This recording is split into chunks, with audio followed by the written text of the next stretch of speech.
everyone, and welcome to podcast 9 3/4, a Potter podcast. I'm your host, the Half-Blood Princess. Today I'm going to talk about 5 changed scenes from the Harry Potter movies that were completely unnecessary. But before I get started, if you love Harry Potter as much as I do, be sure to subscribe and give this video a thumbs up.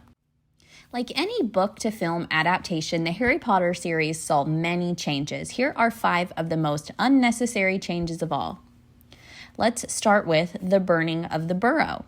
There are several movie scenes in Harry Potter that fans often mistake for book canon, but the burning of the Burrow is not one of them.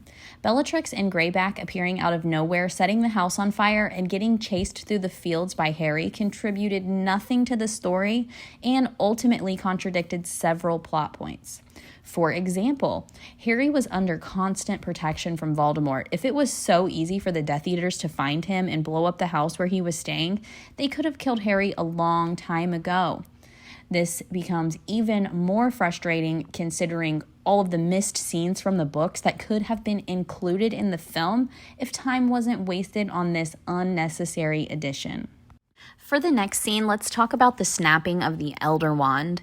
By the end of Deathly Hallows, Harry obtained the most dangerous wand type in the Harry Potter series. However, even Dumbledore had not succeeded in keeping it out of dangerous hands, showing Harry how risky it was to continue to use this powerful weapon. In the book, Harry uses the Elder Wand to mend his own wand that had previously broken, then put it back in Dumbledore's grave. While there was no guarantee, he hoped this would ensure the wand's power would one day die with him. Of course, breaking the wand in half and throwing it into a canyon would have been a sure way to end the Death Stick's power, which is what Harry did in the movie. However, if this had been possible, surely Dumbledore would have done it a long time ago.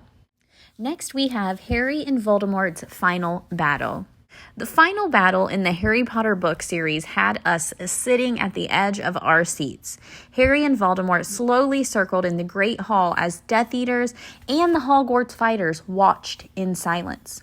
Harry tried to warn Voldemort that he could not win, but the Dark Lord fired his curse anyway.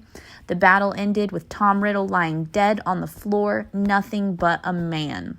This ending was a perfect climax to the long and beloved series, but the movie version of events let many of us down. The final battle occurred privately in the school courtyard, and Voldemort disintegrated into dust. Ultimately, this ending didn't do the story justice and left me wondering why it was ever changed. Next, we have Barney Crouch Jr.'s simplified story. The whole of Goblet of Fire was dedicated to discovering who had put Harry's name into the goblet. Of course, the big revelation was that it was Mad-Eye Moody, who was actually Barney Crouch Jr. in disguise. With the help of Veritaserum, the imposter explained in the book that his father had broken him out of prison and held him prisoner himself under the Imperius Curse until he eventually escaped and rejoined his master. However, Crouch Jr.'s entire story was left out of the movie. Instead, the character was only briefly shown on screen before he was returned to Azkaban with no explanation about what had happened.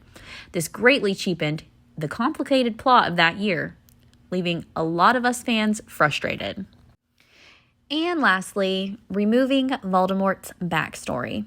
Harry spent his 6th year at Hogwarts learning about Voldemort's history. Dumbledore wanted Harry to understand who Tom Riddle had been, such as his parentage and how he had behaved both during and after his time at Hogwarts. This research revealed that the Harry Potter villain as a cunning man whose hubris ensured he could never understand the power of love. However, most of Tom Riddle's backstory was cut from the films. All that remained were the basics about the Horcruxes, which were less impactful without the information from the books. The omission of this history resulted in a frustratingly flat villain, and many fans would have expected more. There are so many changes from the books to the films, but these are just a few that I found completely unnecessary. Let me know in the comment section any changes in the films you thought we could have done without. Be sure to like and subscribe. Okay, love you. Bye.